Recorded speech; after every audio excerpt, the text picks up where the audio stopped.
November ತಿಂಗಳು ಈಗಾಗಲೇ ಎಲ್ಲರ ಅಕೌಂಟ್ಗೆ ಹಾಕಿದ್ದೀವಿ. 2 ತಿಂಗಳು ತುಳಿಯುತ್ತೆ, ಡಿಸೆಂಬರ್ ಮತ್ತು ಜನವರಿದು. ಡಿಸೆಂಬರ್ದು ಇವತ್ತು ಬಿಲ್ಲಿಂಗ್ ಆಗ್ತಾ ಇದೆ. 4-5 ದಿನದಲ್ಲೇ ಡಿಸೆಂಬರ್ ದುಡ್ಡು ಕೂಡ ಹೋಗುತ್ತೆ. ಡಿಸೆಂಬರ್ದು ನಾವು ಮುಗಿಸಿದ ತಕ್ಷಣ ಜನವರಿ ಫೆಬ್ರವರಿ ಮತ್ತೆ ತಗೊಳ್ತೀವಿ.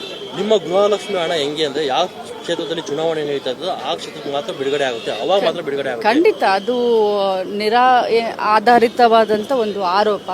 ಯಾಕಂತಂದರೆ ನಾವು ಯಾವ ಪಕ್ಷವನ್ನು ನೋಡಿ ಅಥವಾ ಇವ್ರು ನಮ್ಮವರು ಇವ್ರು ನಮ್ಮವರಲ್ಲ ಅಂತ ನೋಡಿ ನಾವು ಗ್ಯಾರಂಟಿಯನ್ನು ಹಾಕ್ತಾ ಇಲ್ಲ.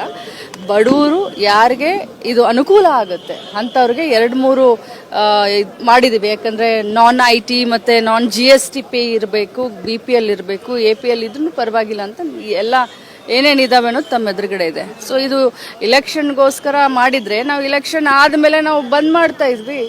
ನಾವು ಎಲೆಕ್ಷನ್ಗೋಸ್ಕರ ಮಾಡಲಿಲ್ಲ. ನಾವು ಕೊಟ್ಟಂಥ ಭಾಷೆ ಪ್ರತಿ ತಿಂಗಳು ಹಾಕ್ತೀವಿ ಅಂತ ಪ್ರತಿ ತಿಂಗಳು ಕೂಡ ಹಾಕ್ತೀವಿ. ಯಾರೂ ಕೂಡ ಗೊಂದಲಕ್ಕೆ ಒಳಗಾಗಬೇಡಿ. ಗೃಹಲಕ್ಷ್ಮಿ ಮಾತ್ರ ಪ್ರಾಂಪ್ಟ್ ಆಗಿ 5 ವರ್ಷ ನಿರಂತರವಾಗಿ ತಮಗೆ ಬರುತ್ತೆ.